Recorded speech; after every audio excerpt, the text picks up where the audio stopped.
The 41st port refused the last light 9 minutes after it dropped out of the long dark, and Elira Vec was elbow-deep in her brother's chest when the refusal came through. Denied, the comm said, in the flat administrative hegemony standard that Elira had heard so many times she no longer needed the translation lattice to know what it meant before the words finished arriving. Vessel Registry Flags Origin Class Karen. Cradle Accords, Provision 4, bar entry to any system under Hegemony Charter. You are advised to alter course. This channel will now close.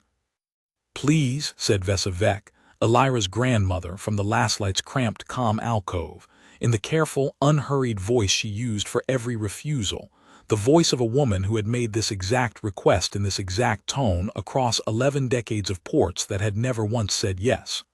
We are not asking for landing rights. We are asking for medicine. We have sick aboard, children. Vessel Registry Flags Origin Class Karen, the comm repeated, because it was a recording, because it had always been a recording, because no live voice on the other end of these calls had needed to actually listen in longer than Elira had been alive. This channel will now close. It closed. In the Lastlight's tiny medical bay, 4 bunks, one of them a repurposed cargo locker with the door removed, all of them full. Elira kept her hand steady on her brother's chest and did not look up at the sound, because Toma's fever had broken 40 minutes ago and was building again, and the antivirals that might hold it down for good were sitting in a sealed case on a station 3 systems back that had refused them for the same reason every port refused them. And looking up at the ceiling, to curse, a closed channel would not bring the medicine any closer. How is he? Vessa asked from the doorway, and Elira heard the question underneath the question. How much longer do we have before the answer to whether he lives stops being about medicine and starts being about time? Fever's coming back, Elira said. Lungs still clear, he's tough. She kept her voice even because Toma was 10 years old and not asleep, only pretending, and the last thing a scared child needed was to hear his sister's voice shake. Aren't you tough? I'm the toughest person on this ship, Toma said, eyes still closed, and it was such a small, stubborn, ordinary thing to say that Elira had to look away from him for a second so he wouldn't see what it did to her face. The Lastlight had been the Silver Chain once, a 500-berth colony transport built for a purpose it had achieved exactly once, in the first desperate scramble off a world called Auric Vale 214 years ago, when the cradle fever tore through its capital in 11 days, and the survivors, every Karen who could reach a ship in time, had scattered into the long dark with nowhere in particular to go, because nowhere in particular was willing to have them. 2 centuries and 6 generations later, the fleet those survivors had formed was down to 1 hull, patched and repatched until the patches had patches, carrying the great-great-grandchildren of people who had done nothing but be born on the wrong world in the wrong decade, and every one of those descendants had learned, the way you learn to breathe, that the word Karen meant something to everyone they met before it meant a person. It meant plague.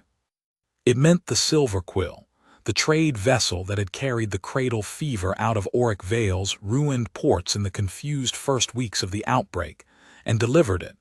Unknowingly or not, history disagreed, and the hegemony had stopped bothering to ask the question 100 years ago, to 3 more worlds before anyone understood what was moving through its holds. It meant the Cradle Accords, drafted in the panic of the 2nd decade, barring any vessel of Karen origin from any world under Hegemony Charter, a law written to contain a disease that had been extinct for 180 years, and enforced now purely as a habit the galaxy had never bothered to unlearn. It meant every comm channel closing the instant a registry flag came back. It meant Elira Vec, 24 years old, had been turned away from more worlds than she could count on both hands before she'd turned 15, and had stopped, somewhere in there, expecting anything else.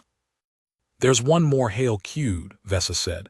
Before we came out of the dark, a relay ping from a system I don't recognize, not Hegemony Charter, not in the registry at all, Some kind of independent way station. Human. Elira looked up properly then. Human, she repeated. She knew the word only the way she knew most words that belonged to worlds she'd never see up close. Second-hand, filtered through 200 years of a fleet's collective memory, the species that the Hegemony had only finished cataloging within the last generation and hadn't yet decided how to file. What did they say? Nothing yet.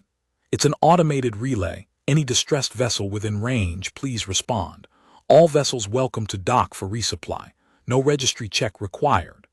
Vessa's translucent hand pale, faintly veined with the slow blue luminescence that every Karen carried under the skin and that dimmed visibly when a body was afraid or exhausted, and Vessa's had been dim for longer than Elira liked to notice, rested against the edge of the console. No registry check required, Elira. In 200 years, I have never once seen that clause on an open hail. It's a trap, Elira said, because it was the only sane thing to say, because every kindness the last light had ever been offered in 2 centuries of wandering had turned out, eventually, to have teeth in it somewhere. Or a scam, or bait for a Hegemony patrol collecting bounty registrations. Maybe. Vessa looked at her, and there was something in the old woman's face that Elira hadn't seen in a long time. Not hope, exactly, because Vessa had buried hope so many times she distrusted the shape of it, but something adjacent, something that looked like the willingness to be disappointed one more time if the alternative was Toma's fever climbing unanswered. Or it's the 42nd port, and it's different than the other 41, and we won't know which until we ask. Elira looked down at her brother's small, too warm face, at the fever flush under skin that should have been luminous and clear, and made the calculation she had made a dozen times before on a dozen worse nights, that the risk of one more closed door was smaller than the certainty of what happened if they didn't try. Send the response, she said. Tell them we have sick aboard. The relay beacon belonged to a way station called Sable Reach, a converted mining platform bolted to the inside curve of an asteroid too poor in useful ore for the Hegemony to have ever bothered charting it, sitting in a nowhere corner of a system that had exactly one thing worth mentioning about it. It lay just inside the edge of Earth's provisional trade charter, close enough to human space that the Hegemony's enforcement patrols rarely bothered coming this far out to check paperwork nobody expected to find interesting. It had been built, 22 years ago, by a man named Hollis Cassell, who had been a mining foreman on a Hegemony contract world before a labor dispute over safety violations got him and 40 other miners blacklisted from every registered work registry in 3 sectors, and who had spent the 11 years after that learning exactly how it felt to be a name nobody's system would process. When Earth's provisional charter opened this stretch of border space to independent human settlement, Hollis had taken what was left of his crew and his severance and built a station out of scrap and stubbornness with one rule bolted to its bones from the first day. Any ship that hailed Sable Reach in genuine distress got a berth and a meal, and nobody at the dock asked what species you were before they asked if you were hungry. His daughter had grown up on that rule, the way other children grew up on scripture. Naomi Cassell was 28 years old, had run Sable Reach's harbor operations for 6 of them, and was standing in the command deck's cramped observation bay with a mug of station-brewed coffee going cold in her hand when the automated relay chimed with an incoming response. The first one in 3 weeks, and the first one ever in her memory, to carry a Karen registry flag. Well, said Deja Osai, the young dockhand on shift beside her, reading the flag off the secondary display with the particular flatness of someone who had grown up on Hegemony media, and knew exactly what the word Karen was supposed to mean even out here, 12 light years from anyone who enforced the Cradle Accords. That's a first. That's a distress call, Naomi said, and reached for the comm before she'd fully finished the thought, because her father had built this station on a rule and she had spent 6 years running it on the belief that a rule you only followed when it was easy wasn't a rule at all, It was a preference. Sable Reach, this is harbor control. We copy your hail. What's your situation? The voice that came back was old, careful, and braced. Naomi could hear the bracing in it, the specific tone of someone who had learned to deliver bad news gently, because gentleness was the only cushion she had left to offer. This is the transport last light, Karen Registry. We have a child aboard with a respiratory fever that isn't responding to what medical stock we have left. We are requesting resupply and, if it isn't presumptuous to ask, a berth to let him stabilize. We understand if your answer is no. Most answers are. Naomi looked at Deja. Deja looked back at her and didn't say anything, which in 6 years of working together Naomi had learned meant Deja was leaving the call entirely to her, not out of indifference, but because Deja had grown up in a Hegemony-adjacent trade colony before her family emigrated to Sable Reach specifically to get away from places that made you fill out forms about what you were before they'd help you, and she wasn't about to be the one who reintroduced the form. Last light, this is harbor control, Naomi said. Our answer's yes. Send us your approach vector. We'll walk you into Bay 4 and get your medical team ready to meet you at the airlock. What's the boy's name? There was a silence on the other end long enough that Naomi wondered if the channel had dropped, and then the old woman's voice came back, and it had changed, not relieved exactly, not yet, because relief was a thing you let yourself feel after you'd confirmed the ground under it was real, but something had shifted in it, some old weight easing half a degree. Toma, she said. His name is Toma Vec. Tell Toma Vec we've got a good doctor and better soup, Naomi said. We'll see you in 40 minutes. She closed the channel and became aware, in the quiet after, that her hands weren't quite steady, and that Deja was watching her with an expression that wasn't quite a question. You know what's going to happen the second a Hegemony trade auditor runs our manifest and sees a Karen registry cleared through Sable Reach, Deja said. It wasn't a challenge. It was the thing a good second-in-command said out loud, so the person in charge had heard it spoken before she had to live with it. I know, Naomi said. Dad would have said yes too, Deja added. After a moment, quieter, and Naomi understood that Deja meant Holly's, not her own father, because half the station had started calling him that somewhere around year 3, the way you did with a person who'd built something you'd chosen to live inside. Just so you know, I'm not second-guessing you. I know that too, Naomi said, and went to find him. Holly's Cassell was 61 years old, had a bad knee from a mining accident he didn't discuss, and spent most of his days now doing exactly what he'd spent the last 20 years doing, which was fixing things other people had given up on and pretending he wasn't also, in the process, keeping half an eye on whether his daughter was running his station the way he'd have run it. He found the answer, most days, was that she ran it better, which he would never have admitted to her directly, because a father's job was to worry out loud and be proud in silence, or so he'd always understood it. He was in the number 2 cargo bay, elbow deep in a water reclamation unit that had been coughing rust for a week, when Naomi found him and told him what was inbound. He set down his wrench. Karen, he said, testing the word not with suspicion, but the way you tested a word you hadn't had reason to say out loud in a long time. Haven't heard that flag pinged in, Naomi. I don't think I've ever heard that flag pinged. Not once, 22 years. You always said any ship in genuine distress. I did say that. He looked at her for a moment, and something in his weathered face did the thing it did when he was deciding whether the next sentence was going to be the honest one or the comfortable one, and Holly's Cassell, whatever his other flaws, had never been a man who chose comfortable when honest was available. You know what the Hegemony calls that flag for, though? It's not a paperwork thing. It's the plague thing. 200 years dead, near as anyone actually competent will tell you. But the story never needed to be true to be useful to somebody. I know what it's for, Naomi said. I know what the boy on that ship has, too. It's a fever, Dad. It's not the cradle thing. It's just a kid who's sick, and can't get help because of a label that's older than his grandmother. Hollis looked at her for a long moment, and then, slowly, the corner of his mouth did something that on a less weathered face would have been called a smile.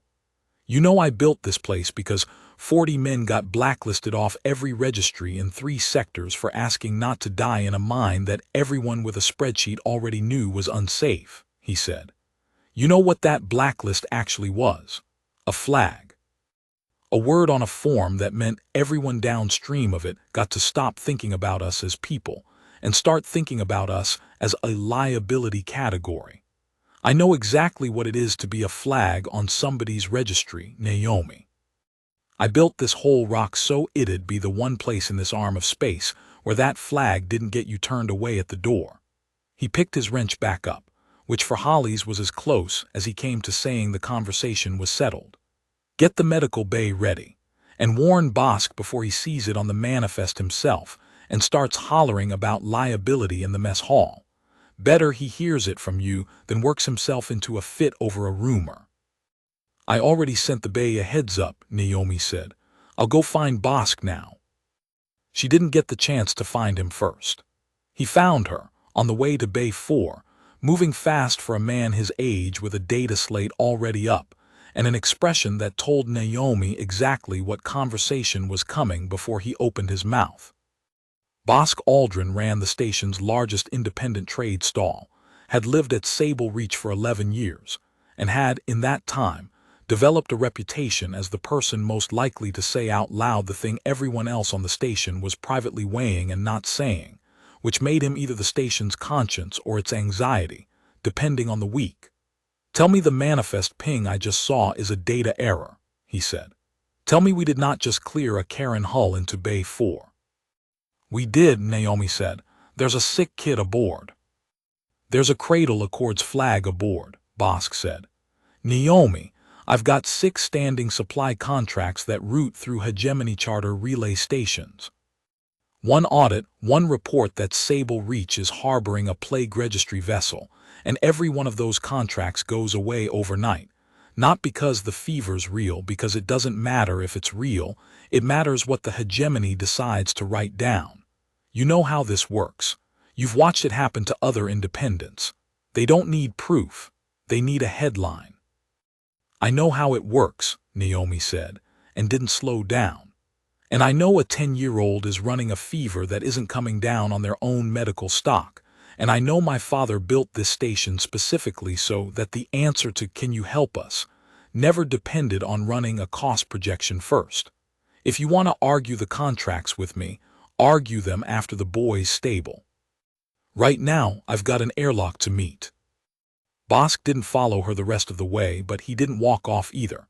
He stood in the corridor a moment, jaw working, and Naomi understood, without needing to look back, that he wasn't wrong about the risk, and that being right about the risk and being willing to turn away a sick child were 2 entirely different positions, and that Bosk hadn't yet decided, in the space of 30 seconds, which one he was going to occupy for the rest of this. She left him to decide it on his own time. There wasn't room in this hour for anything but the airlock. The last light came into Bay 4 looking exactly as bad as its 200 years suggested it should, hull plating from at least 4 different eras of shipbuilding welded together in patches, running lights dimmer than spec, a docking clamp that groaned audibly as it seated.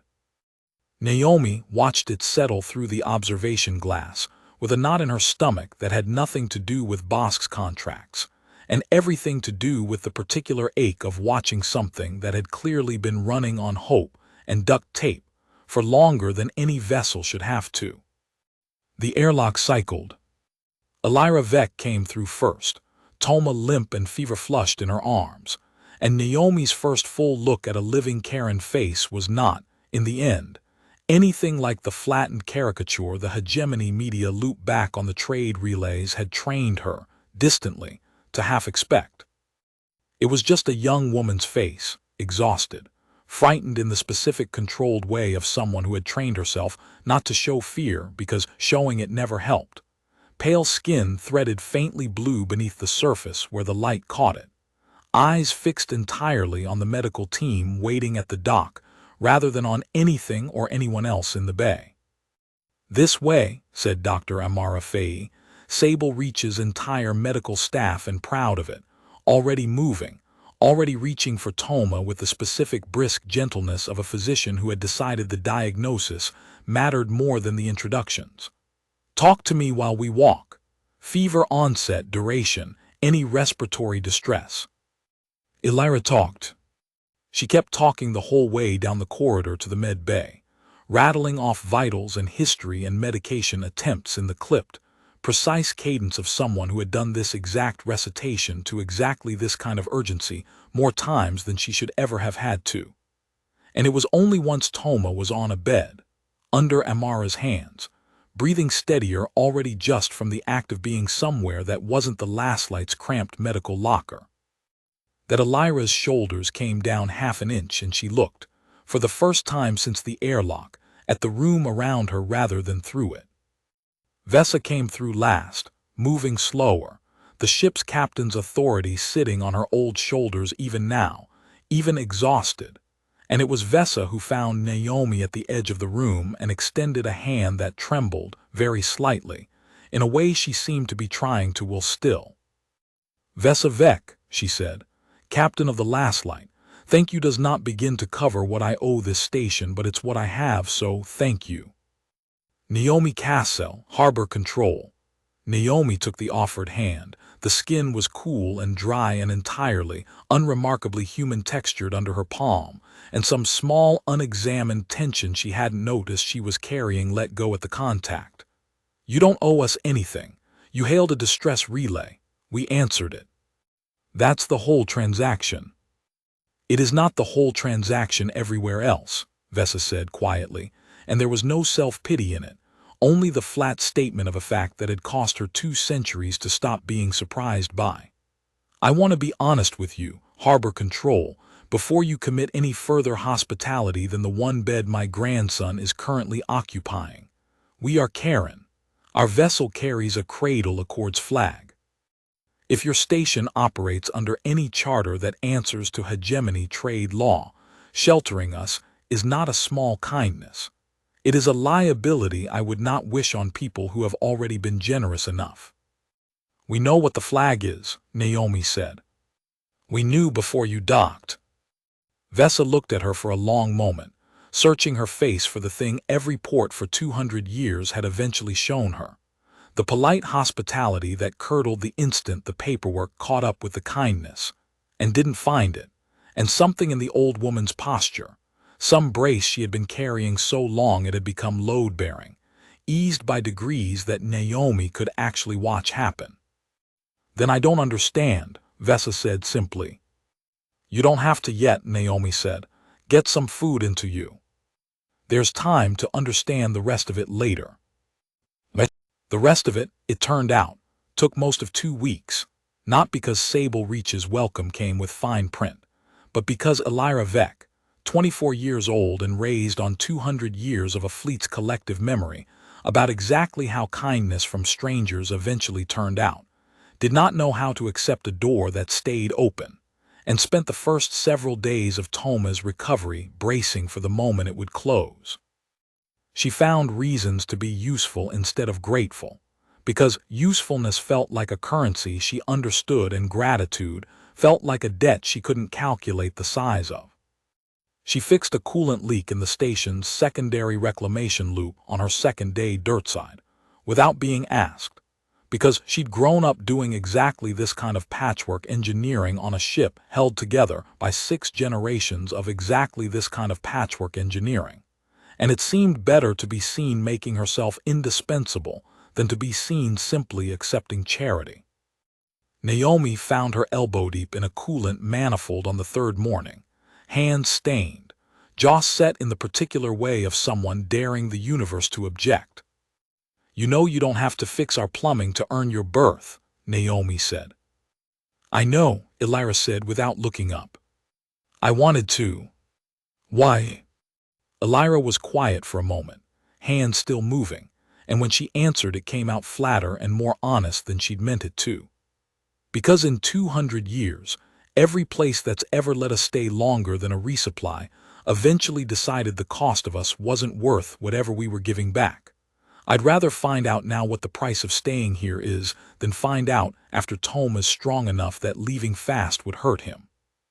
Naomi crouched down beside the manifold, not saying anything for a moment, letting that sit in the air the way it deserved to. "There's no price," she said finally. "I know that's not a sentence you have much reason to believe. I'm not asking you to believe it today. I'm just telling you it's true, and I'll keep telling you until you've had enough days here to check it against what actually happens instead of what you're braced for." Elira's hands stilled on the manifold. She didn't look up right away. "My grandmother said something like that to me once," she said, eventually. "About the second port that ever gave us fuel without an inspection. She believed it for about 11 days. What happened on day 12? They ran our registry through a relay they hadn't mentioned they were running it through, and the Hegemony trade office on that world found out, and the port authority decided 11 days of goodwill wasn't worth the fine." Elira said it without heat, the way you recite something you've made your peace with. "I'm not telling you that to be cruel.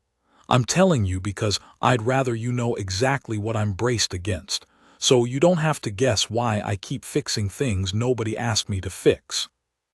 Naomi absorbed that, and didn't offer the easy reassurance because she understood, watching Elira's face, that easy reassurance was exactly the kind of thing this young woman had learned not to trust. "Then I'll tell you the truth instead of a promise," she said. "We're independent. We're not under full Hegemony trade charter. Earth's provisional status gives us just enough room to run our own dock rules out here, which is the only reason my father was able to build this place the way he built it. That room isn't infinite. If the Hegemony decides Sable Reach is worth the trouble of leaning on, they can lean, and it'll cost us. I'm not going to pretend that risk isn't real. But the decision about whether you and your family stay isn't going to get made by some relay ping we didn't know was running. It's going to get made by me, out loud, and I'm telling you now, I'm not planning on making it go the way that other port did." Elira studied her for a long moment, the way you study a claim you very badly want to be able to trust and have been burned too many times to trust automatically. "Why," she said finally, "you don't know us. You didn't know us 3 days ago. Why does a station this small take on a risk this size for people it just met?" "Because my father got blacklisted off every job registry in 3 sectors for asking not to die in an unsafe mine," Naomi said. "And every registry that turned him away did it because a form somewhere had a flag on it, and the flag was easier to act on than the actual man standing in front of them. He built this place so the flag would stop being the thing people acted on first. I didn't inherit a rule from him, Elira. I inherited a reason for the rule. Those aren't the same thing, and the reason's the part that doesn't run out." It wasn't the kind of answer that dissolved 200 years of learned caution in a single conversation, and Naomi didn't expect it to. But she saw something shift, minutely, in the set of Elira's shoulders. Not trust, not yet, but the first small crack in a wall built to keep hope from doing damage when it inevitably failed, and Naomi understood that a crack was, for now, as much as she had any right to ask for.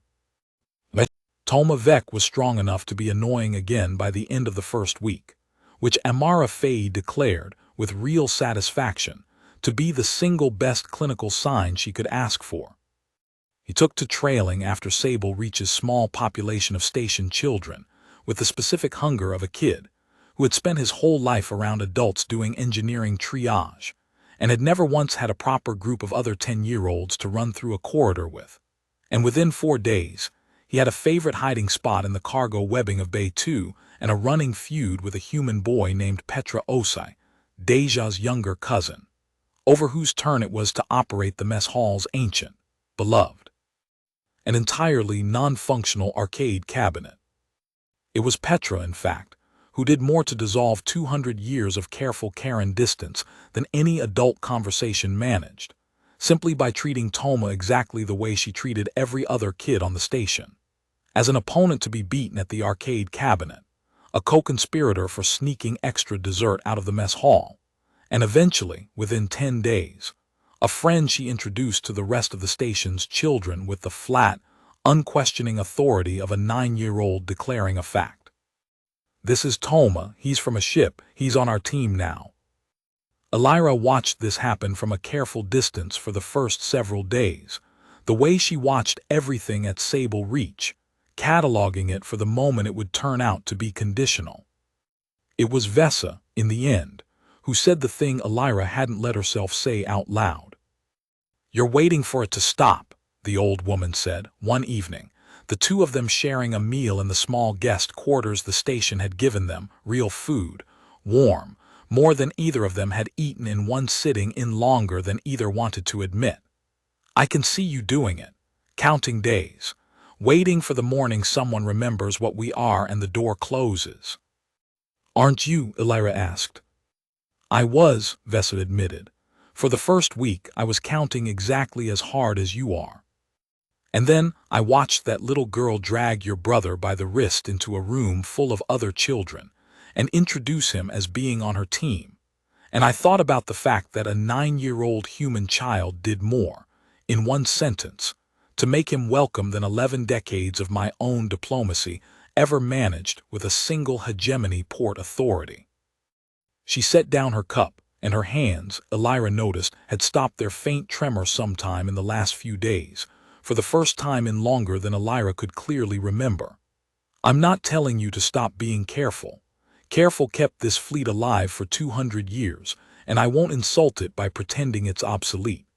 I'm telling you that somewhere in the last 10 days, I noticed I'd stopped bracing, and I wanted you to know it's allowed.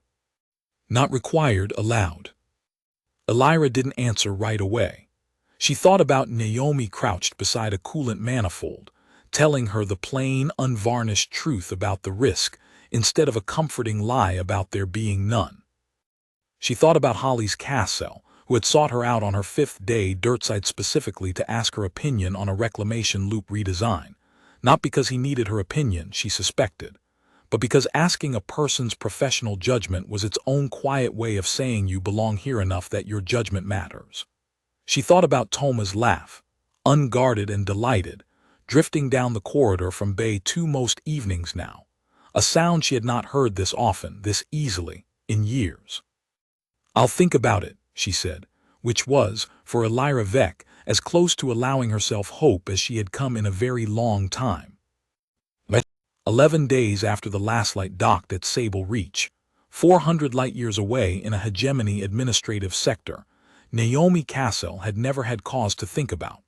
Provost Aldrich Kess sat in his office aboard the enforcement cutter Vigil's Word and read, for the 3rd time, a routine trade relay flag report that had crossed his desk purely by accident of jurisdiction, and felt the specific, cold satisfaction of a man whose job had just become simple again.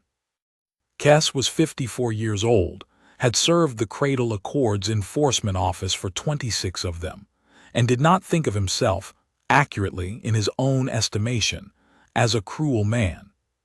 He thought of himself as a careful one, which in his experience was rarer and more valuable.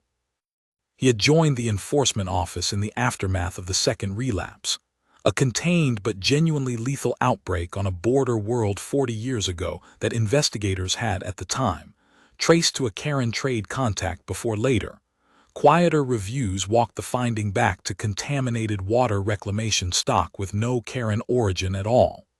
A correction that had been filed, published, and almost universally ignored. Because by the time it was issued, the second relapse had already done its work in the public imagination, and corrections never traveled as far or as fast as the fear they were correcting. Kess had read both reports, the panicked first one and the quiet correcting second one, and had drawn from them a lesson he considered entirely reasonable.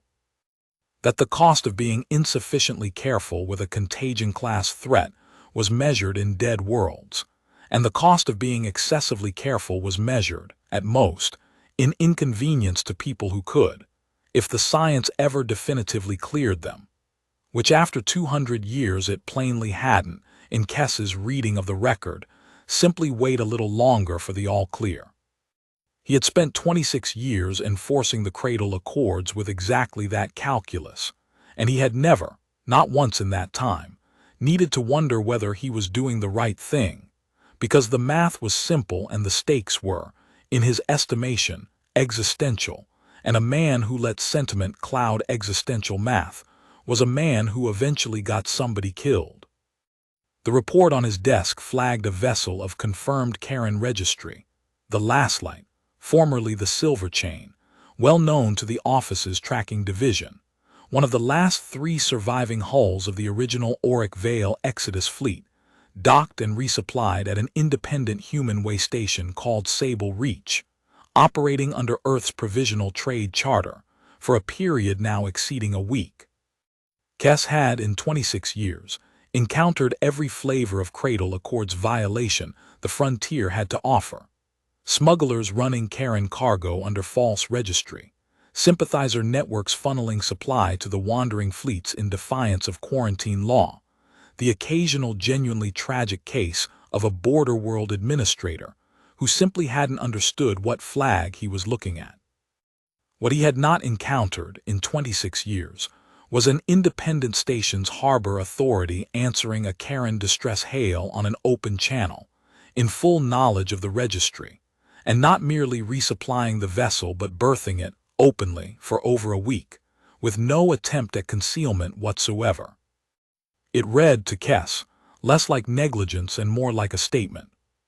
And a statement, unanswered, had a way of becoming a precedent, and a precedent, on the Hegemony's vast and interconnected frontier, had a way of becoming a habit that 100 other independent stations might eventually decide they, too, were entitled to adopt. Set a course for the Sable Reach system, he told his adjutant, a quiet, competent officer named Rel Vaston, who had served under him for 6 years and had learned, in that time, not to ask Kess questions he'd answer plainly if she simply waited. And pull everything we have on the station's charter status. If it operates under Earth's provisional trade agreement, I want to know exactly how much latitude that charter actually grants them, and exactly how much of it I can lean on before this stops being a warning and starts being a formal sanction. You're expecting a warning to be enough, Rel said. It wasn't quite a question. I'm expecting an independent frontier operator to understand, once it's explained to them plainly, exactly what they're risking on behalf of people who owe them nothing, Kess said. Most people, given the actual arithmetic, choose the sensible side of it. I've built a career on that being true. He closed the report. I'd rather this take one conversation than a fleet action. But I've read this station's charter history, Rel, and I want you to notice something with me before we arrive. It was built by a man who got blacklisted for refusing to accept a risk assessment he thought was wrong. That is not, historically, a species of person who backs down from a conversation just because the math is against them. Prepare for both outcomes. The vigil's word came out of the long, dark 8 days later, close enough to Sable Reach's outer marker buoys that its arrival registered on the station's sensor board a full 11 minutes before its formal hail arrived, and Naomi Cassell was standing in the command deck's observation bay, exactly where she had been standing when the Lastlight first pinged them, when Deja read off the incoming vessel's transponder signature and went very still. Hegemony Cradle Accords Enforcement, Deja said. Cutter class. That's not a trade inspector, Naomi. That's the actual office. Naomi felt the knot that had been living, low and quiet, in her stomach for 11 days pull suddenly and completely taut. Get Hollies, she said. And get Elira and Vessa somewhere they can hear this, without being the first thing a boarding party sees. The hail, when it came, was formal, unhurried, and entirely without menace in its delivery, which Naomi found somehow worse than open hostility would have been. The specific, chilling calm of an institution that had never once needed to raise its voice to get what it wanted. Sable Reach Harbor Control, this is Provost Aldrich Kess, Cradle Accords Enforcement Office, aboard the cutter Vigil's word, requesting docking clearance to discuss a matter of trade charter compliance with your station's harbor authority. This is not, at this time, a hostile approach. I would appreciate the same courtesy in return. Naomi met Holly's eyes across the command deck. Her father gave her the smallest of nods. Your call, it said, the way it had said it for 6 years now, and Naomi keyed the comm. Vigil's word, this is harbor control. You're cleared for Bay 2. We'll meet you at the airlock. Provost Aldrich Kess came through the airlock alone, unarmed, in the deliberately unthreatening manner of a man who understood that his authority didn't require a weapon to be effective. And Naomi found herself unsettled by exactly how reasonable he seemed. No sneer, no theatrical menace, just a tired, competent-looking man in a gray enforcement uniform who inclined his head politely at the small, welcoming party and got, without much preamble, directly to the point. Harbor Master Cassell, he said. I'll be brief, because I suspect you already know why I'm here. Your station's manifest, and I should say, your station's own open-channel comm logs, confirm you've been harboring a Karen registry vessel for 11 days. I want to be clear that I'm not here to accuse your crew of any crime today. There's no criminal statute against a distress hail response, and I have no interest in pretending there is. I'm here because I think you may not fully understand what continuing to harbor that vessel is going to cost you, and I'd rather explain that plainly than watch you find out the hard way. I understand the Cradle Accords, Naomi said. I understand what the flag is supposed to mean. Do you understand what your station's charter is worth, and how quickly Earth's provisional trade agreement can be reviewed if the Hegemony's trade office decides an independent station under that charter is functioning as an unregulated harbor for quarantine-class vessels? Kess's tone stayed level, almost gentle, which made the words land harder, not softer.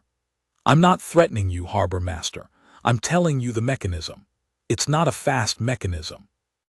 It's a slow, grinding, entirely legal one, and once it starts, it doesn't stop for sentiment.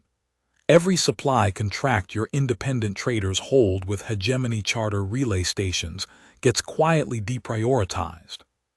Every provisional trade privilege your station currently enjoys gets reviewed under a microscope it wasn't built to survive. I've watched it happen to a dozen stations that made exactly the choice you're making now, and I have never once watched it end with the station keeping both the vessel it sheltered and the trade relationships that keep its lights on. You will be asked, eventually, to choose.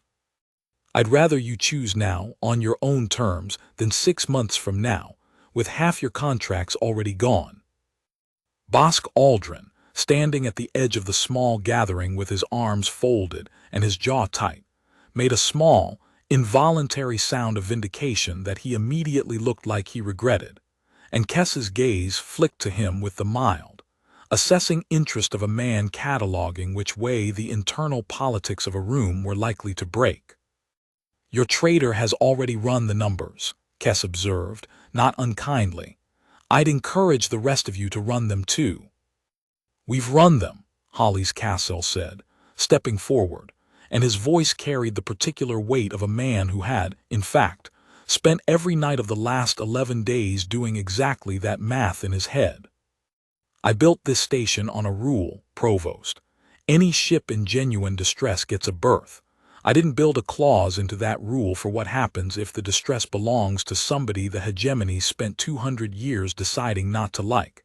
You want to tell me what that costs us? Fine, tell me. I'm not disputing the math. I'm telling you the math was never going to be the thing that decided this. Kess studied him for a long moment, and something in his expression shifted, minutely, not softening, exactly, but recalibrating, the look of a man encountering a variable his usual calculus hadn't accounted for. I've made this exact case to 11 station administrators over the last decade, he said. 9 of them found the math persuasive within the hour. I'd like to think I'm good at my job, Mr. Cassell, and I'd like you to understand that the 2 who didn't find it persuasive are both, today, running stations a fraction of the size they used to be, on contracts a fraction as favorable, because the mechanism I described to you isn't a bluff. It's simply slow enough that it looks, for a while, like nothing's happening. Then will be the third, Holly said. You want your answer today, Provost. There it is.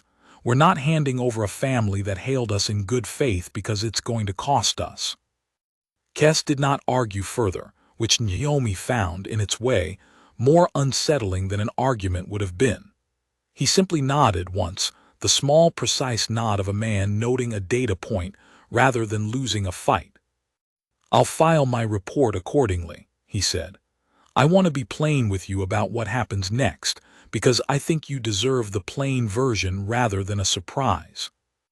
In 6 days, there is a scheduled Cradle Accords compliance review broadcast on the Concord Relay, a standing quarterly proceeding where enforcement actions across the frontier are reviewed, and where relevant, publicly recorded, precisely so that independent operators across hegemony-adjacent space can see how these situations resolve. Your station's case will be on that docket. I'd advise you to have the vessel gone before then, if you want the record to show a resolved situation rather than an ongoing one. I am not, again, threatening you. I am telling you that a public record once made is very hard to unmake in either direction. He inclined his head, the same unhurried courtesy he'd shown coming in. 6 days, Harbor Master. I hope you use them wisely.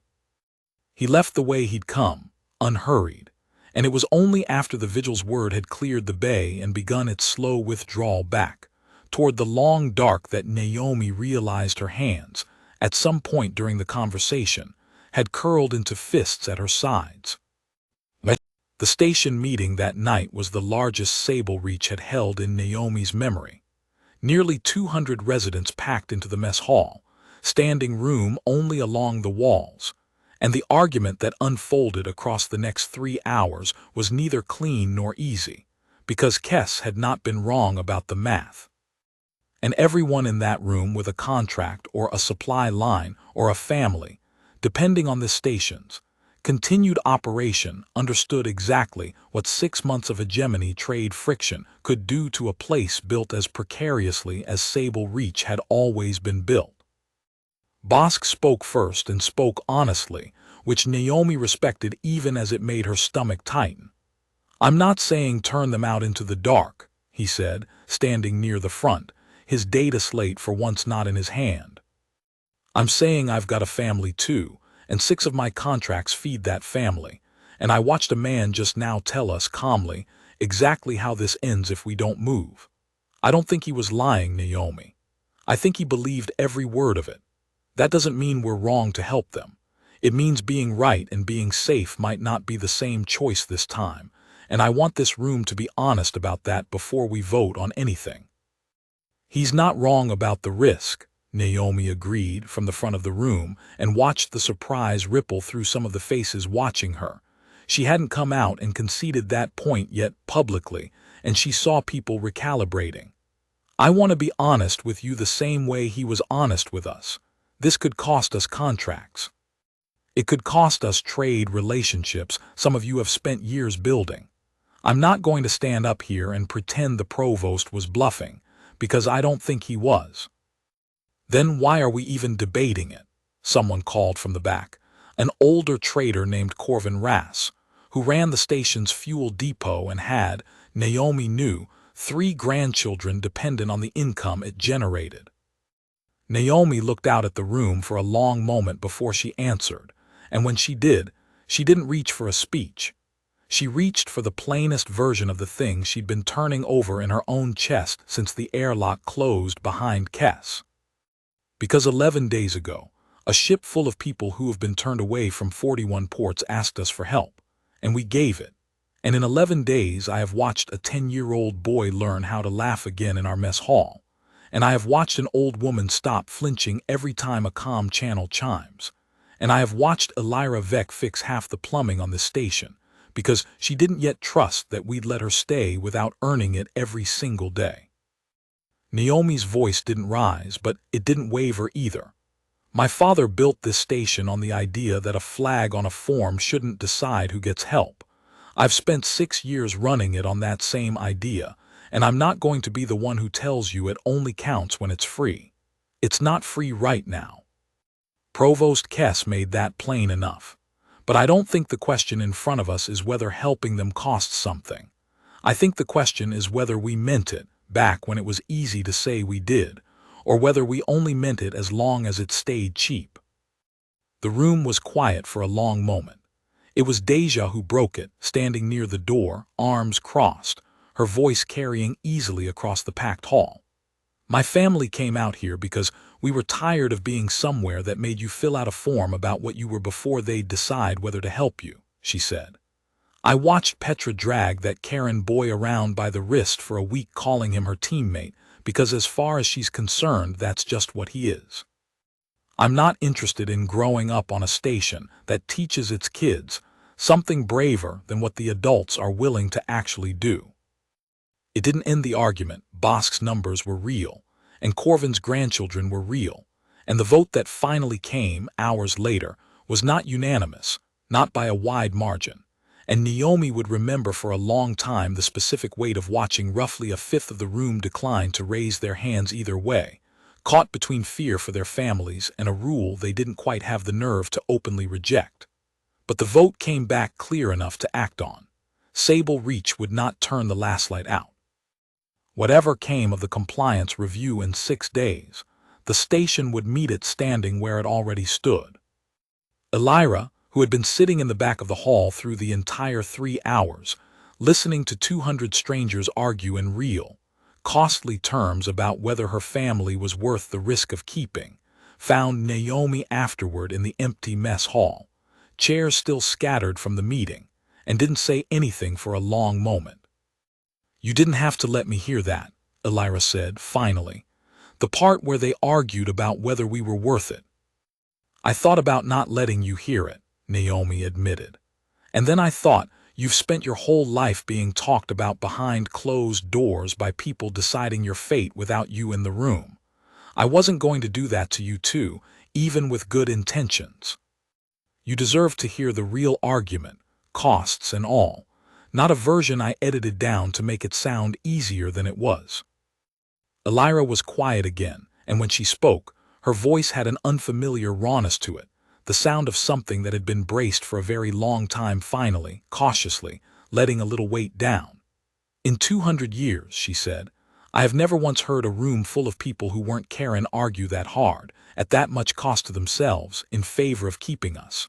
Usually the argument's already over by the time we hear about it. Usually the answer's already no. It wasn't no, Naomi said. I know, Elira said. I'm having a little trouble believing it, even having watched it happen. I think that's going to take a while. Take the while, Naomi said. We're not going anywhere. The 6 days between Kess's warning and the compliance review broadcast passed at Sable Reach in a strange, suspended register, ordinary life continuing.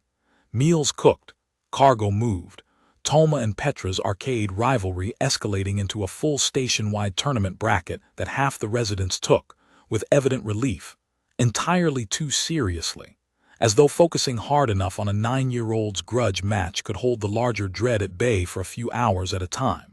But underneath the ordinariness, everyone on the station understood that the 6th day was coming, whether they were ready for it or not. Vesavec spent most of those 6 days in the small guest quarters with a data core Elira had not seen opened in years. An archive drive salvaged, generations ago, from the original Silverchain's cargo logs, one of the few pieces of hard record the fleet had managed to preserve intact across 2 centuries of flight, patch repairs, and the occasional desperate jettison of anything that wasn't strictly needed to keep the ship breathing. What is it? Elira asked on the 4th night, finding her grandmother hunched over the drive's cracked display, running the same data set for what looked like the 5th or 6th time. The Silverquill's manifest, Vesa said, without looking up. The trade vessel that carried the fever out of Auric Vale. Our fleets had a copy of it for 180 years, pulled it off a salvage exchange back when nobody had yet decided it was worth burying. I've read it a dozen times over the decades and never once thought there was anything in it worth showing anyone, because Who was going to listen to a Karen elder waving a 2-century-old cargo log at a hegemony tribunal? Is there something in it?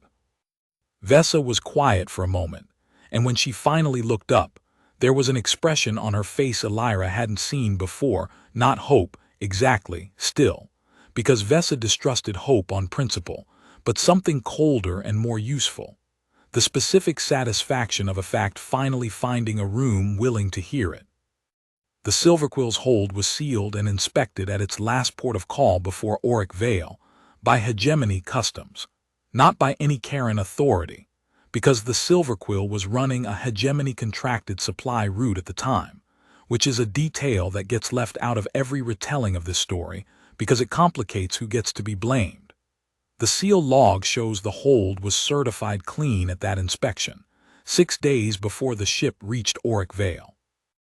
If the cargo was already carrying contamination when Hegemony inspectors certified it clean, the contamination either came from the inspection process itself, or from cargo loaded after that inspection at a transfer point. The Silverquill's own logs show was a Hegemony depot, not a Karen one. Either way, Elira, the crew that got blamed for 200 years didn't load the thing that killed them. Somebody else did, upstream, and the Hegemony's own inspectors signed off on it before it ever reached us.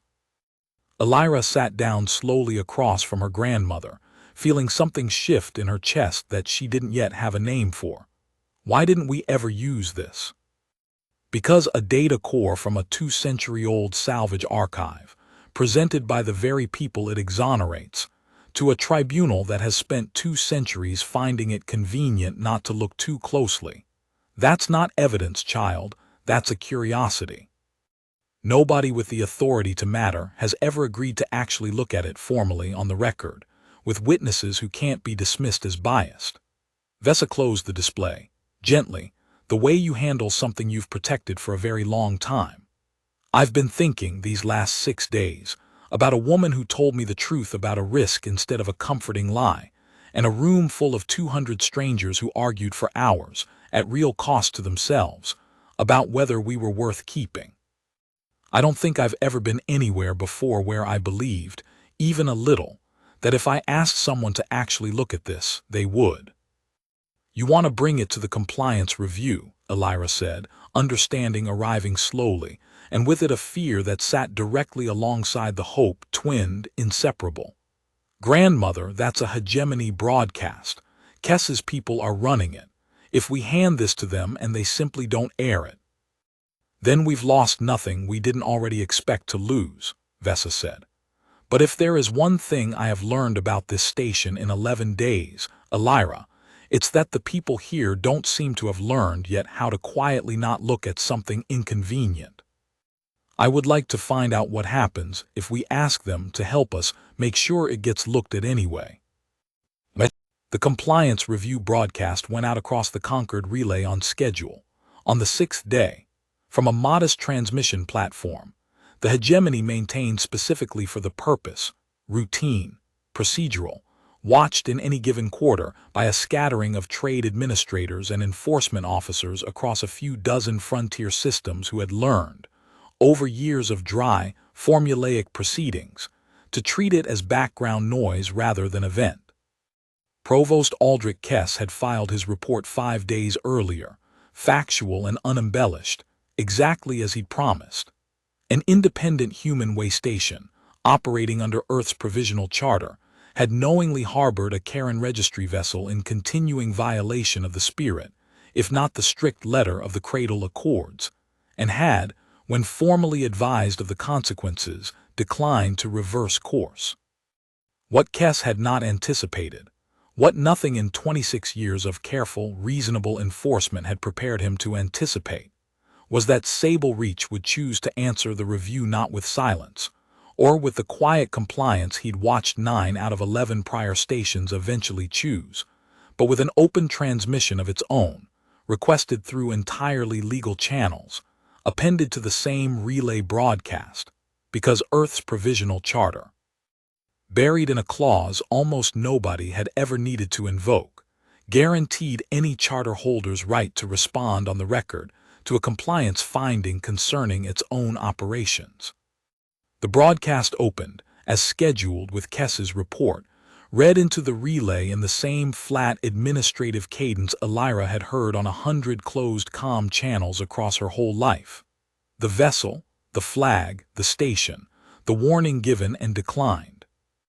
And then, where the routine proceeding would ordinarily have simply logged the finding and moved to the next docket item, the feed cut instead to Sable Reach's own transmission bay, and to the dock outside Bay 4, where nearly the entire population of the station had gathered, not for a speech, not for theater, but because Naomi Cassell had asked quietly over the station comm that morning whether anyone wanted to be present, and nearly 200 people had come.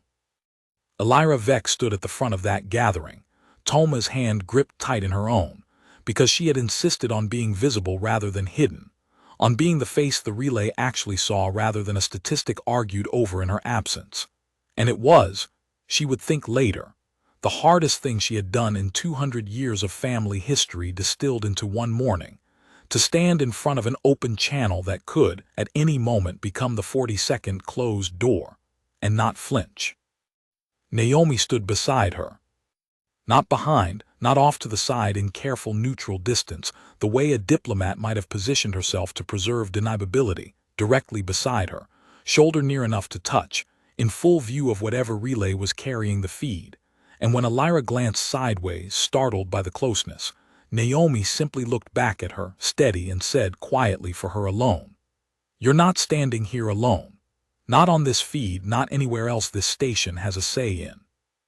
It was Hollies who spoke first into the transmission pickup, because he'd insisted, over Naomi's objection, that a man who'd been blacklisted once for refusing a bad risk assessment ought to be the one to say the next part out loud.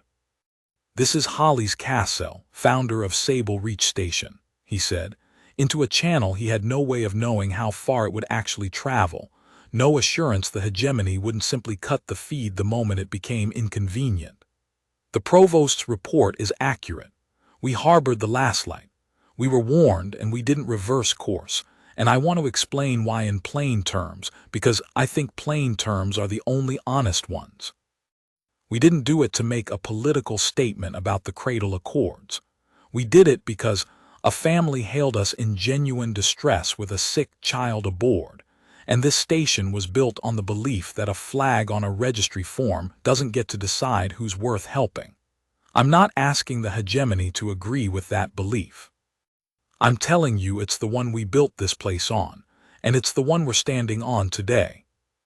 Then, before Kess's office could cut the feed, and later, reviewing the recording, Kess would understand exactly how close it had come, how his own adjutant's hand had actually hovered over the override for a full 3 seconds before some instinct, some flicker of the same reasonable calculation he'd built his career on, made her wait. Naomi stepped forward, one hand still resting lightly against Elira's shoulder, and said the thing she had not planned to say, had not rehearsed, and would later realize was the truest sentence she'd spoken in her entire tenure running the harbor. "My name is Naomi Cassell. I run this dock. 2 centuries ago, something terrible happened on a world called Auric Vale, and it's never once, in 200 years, stopped being the only thing anyone's willing to see when they look at the people this fever left behind. I'm not a scientist. I can't tell your tribunal what happened on that world 200 years ago. But I can tell you what I've watched happen on this station in the last 2 weeks. A family that's been turned away by 41 ports, in a fleet worn down to one hull, walked off that ship expecting the same thing they've gotten from everyone else, and instead found people willing to actually look at them instead of at a flag on a form. That's not a policy position. That's just what decent people do when someone's asking for help and they've got the room to give it. If the Hegemony wants to fine us for that, or cut our contracts, or review our charter until there's nothing left of it, you can do that. It won't change what actually happened here, and it won't change what 200 people on this station chose, with their eyes open, this week." And then, because Vesa had asked her, quietly, an hour before the broadcast, If there was any chance at all the station might let her speak too.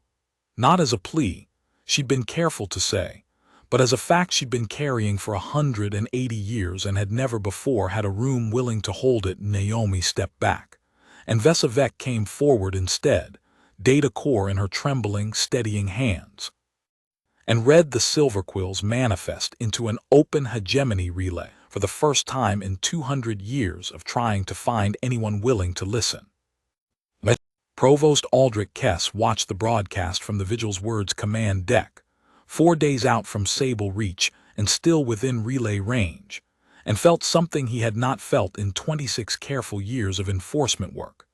The specific, disorienting sensation of watching a variable he had already closed the file on reopen itself in real time, in front of an audience he had no authority to uninvite.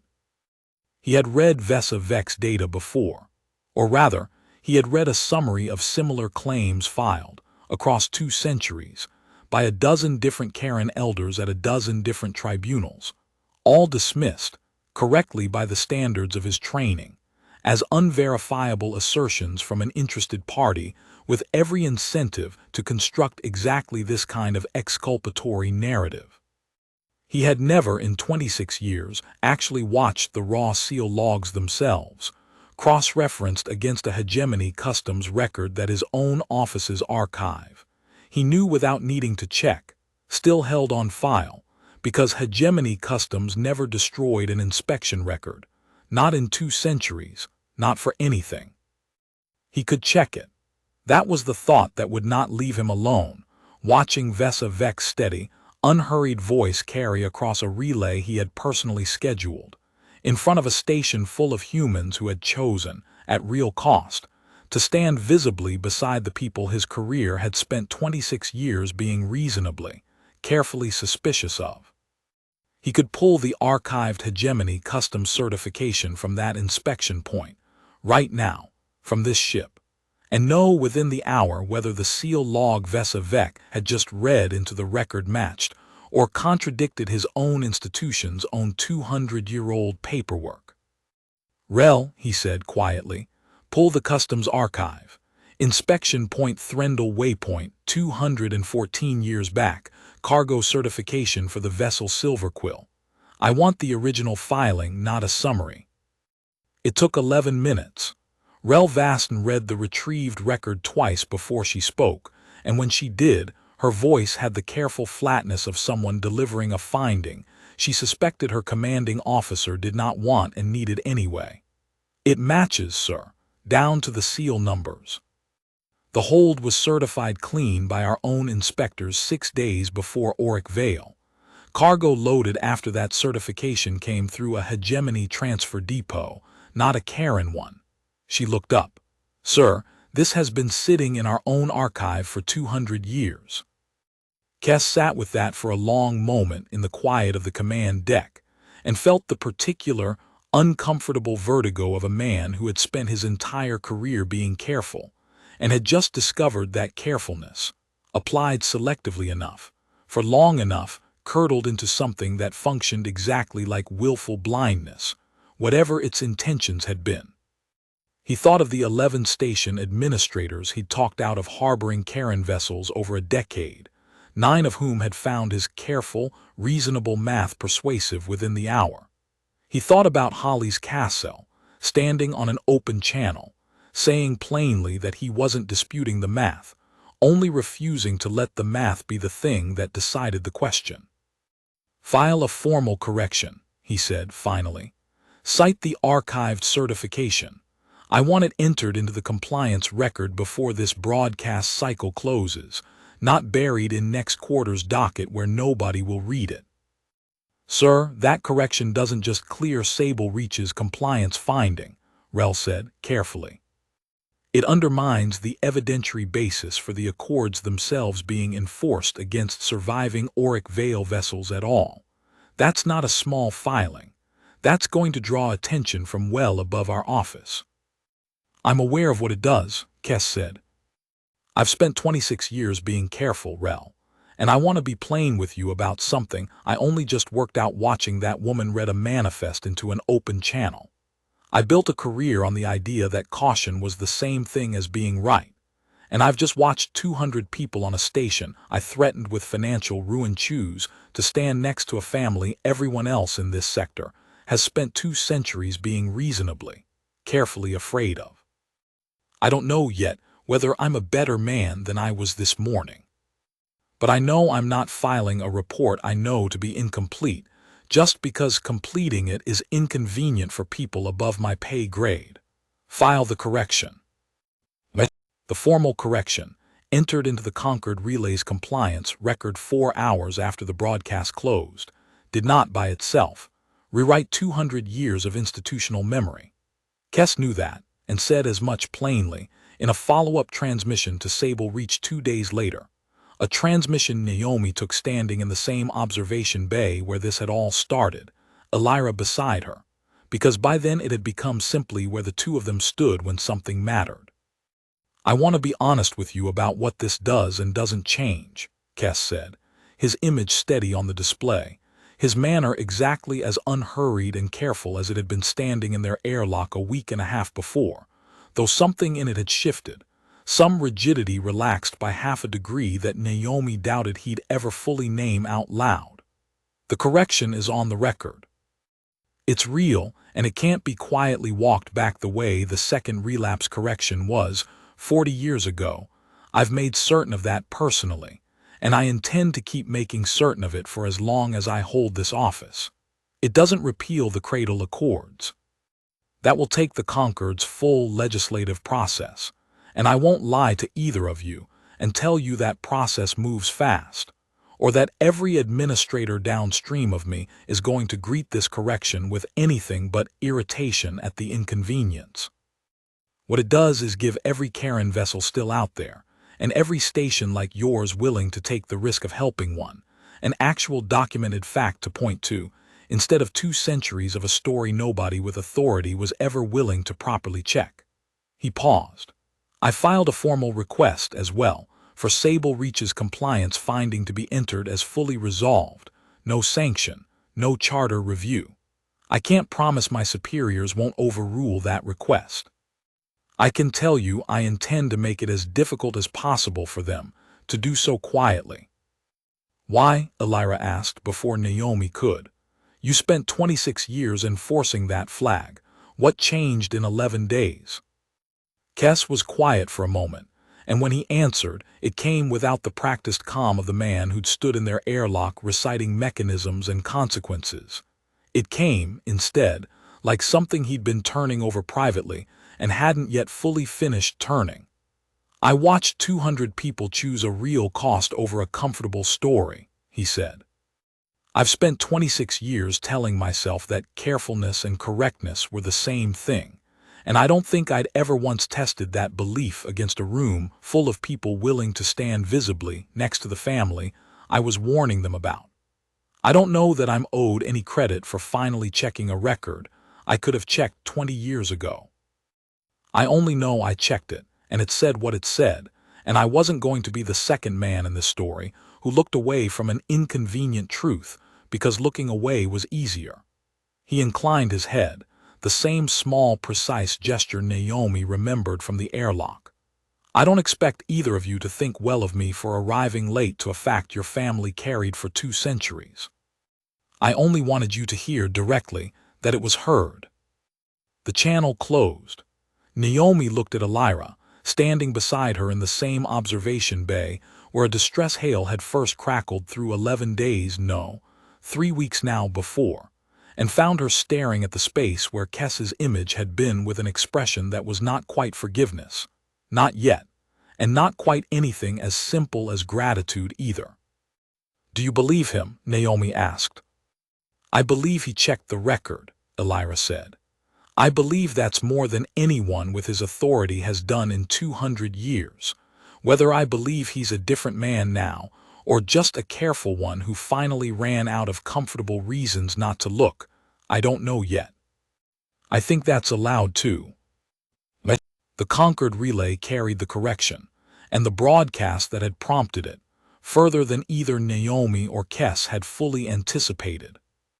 It reached within the month, two other surviving fragments of the old Auric Vale exodus, a scattered handful of Karen families who had, decades earlier, given up wandering entirely and gone to ground on unregistered rocks at the edge of Hegemony charted space, living quiet, hidden, undocumented lives rather than risk one more closed door.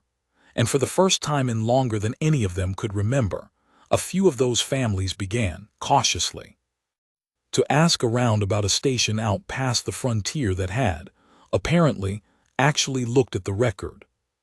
It did not end the cradle accords. Kess had been honest about that, and honest again, months later, in a longer, more difficult transmission explaining that the Concord's legislative process was exactly as slow as he'd warned, that some administrators above him had indeed been irritated, that his own career had absorbed a cost for the correction he'd filed that he did not regret and did not minimize either. Bossk Aldrin's contracts took the hit Kess had predicted. 3 of his 6 Hegemony-adjacent supply lines quietly deprioritized his orders over the following months, exactly the slow, grinding mechanism Kess had described. And Sable Reach spent the better part of a year running leaner than it had in a decade while new, independent trade relationships slowly, unglamorously replaced what was lost. It was not, in the end, a clean or a total victory, and nobody at Sable Reach pretended otherwise, least of all Naomi, who kept Bossk's original data slate figures pinned in her own quarters for a long time afterward, a reminder that the choice they'd made had cost real things to real people, and that the cost had been worth paying rather than a cost that had somehow, conveniently, turned out not to exist. What it did do, what Naomi found herself thinking about, 6 months later, standing on the dock at Bay 4 watching a battered, unfamiliar hull limp in on a hailed distress call, this one from a different fragment of the scattered Karen diaspora, word of Sable Reach having finally, slowly, found its way through channels that mattered, was proof something simple enough that it had taken 200 years and one small, stubborn frontier station to prove it. That a closed door didn't have to stay closed forever, and that sometimes all it took to open one was a handful of people willing to be the first ones who didn't ask what you were before they asked if you were hungry. Elira Vec stood at the edge of the mess hall 8 months after the last light first docked at Sable Reach, watching Toma lose, with theatrical and thoroughly enjoyed outrage, to Petra Osa in the finals of the station's 2nd annual arcade tournament, and found that she had, somewhere in those 8 months, stopped counting days. She had a workshop now, a real one, not a favor extended out of charity, but a formal engineering apprenticeship under Sable Reach's chief maintenance officer, who had taken one look at her patchwork repair of the reclamation loop 8 months ago and decided, with the same blunt practicality Holly's Cassell brought to most decisions, that a person who could keep a 200-year-old ship breathing with scrap and stubbornness had earned a real toolkit and a real way, rather than gratitude labor. Vesa had a seat now on the station's small governing council, not as a curiosity or a token, but because 200 years of navigating impossible bureaucracies had made her, as Holly's put it bluntly the day he nominated her, the most competent negotiator on this rock, and I'd be a fool not to use that. The last light itself sat in permanent berth in Bay 4, its patches finally, properly repaired rather than merely holding, repurposed now as overflow housing for the slow, steady trickle of Karen families that had begun, cautiously, to find their way to Sable Reach in the months since the broadcast, 11 so far, with word, Vesa said, of more considering the crossing. Naomi found her there, at the edge of the mess hall, and settled beside her without needing to be asked, the way she'd taken to doing over the last 8 months, until the specific geometry of the two of them standing shoulder to shoulder at the edge of some ordinary station moment had become, without either of them quite marking the exact day it happened, simply how things were. "You're not bracing anymore," Naomi observed, watching Elira watch the arcade cabinet, watching the easy, unguarded way she leaned against the wall rather than standing ready to move. "I noticed that myself about a month ago," Elira admitted, It felt strange, like putting down something I'd been carrying so long my arms had forgotten what they were for without it. She glanced sideways. I still think about the 41 ports. I don't think that goes away, not really, not completely. But I've started thinking of them as the ones before, instead of the ones that are still coming. That's new. Good, Naomi said. It should be new. You earned new. On the mess hall's long central table, the actual physical piece of furniture Hollis had built with his own hands in the station's first year, worn smooth now by 2 decades of shared meals. Someone had set out, that evening, an unplanned and entirely spontaneous mixture of dishes.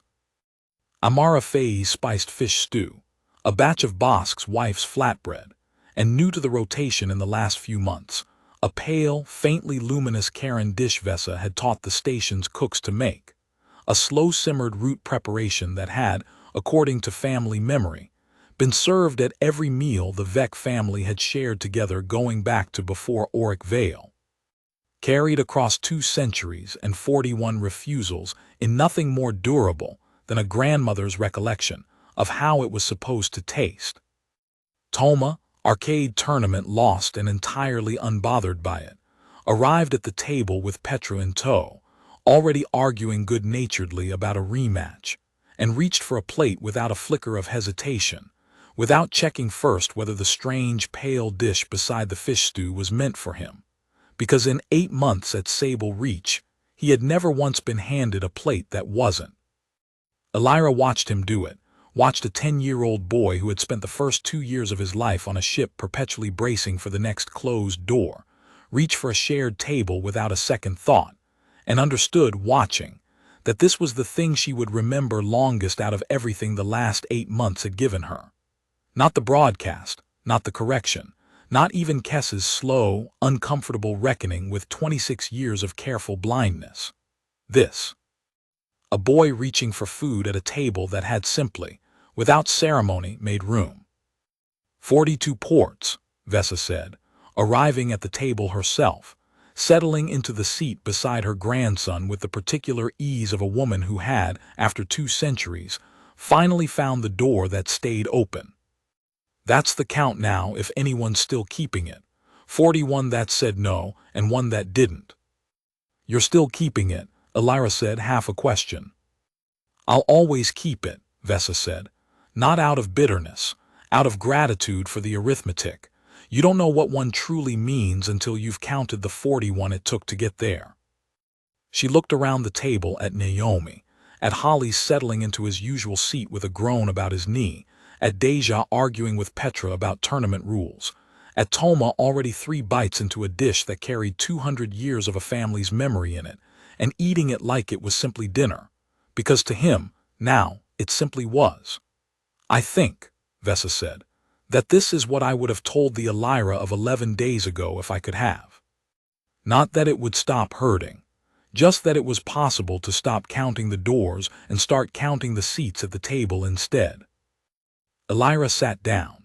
Naomi sat beside her, and on a small, scrappy, hard-won station bolted to the inside curve of an asteroid nobody important had ever bothered to chart, the long table that Hollis Cassell had built specifically because he understood what it meant to be a flag on somebody's form filled up, the way it filled up most evenings now, with people who had learned, some of them slowly and at real cost, that the size of a welcome was never measured by how easy it was to give.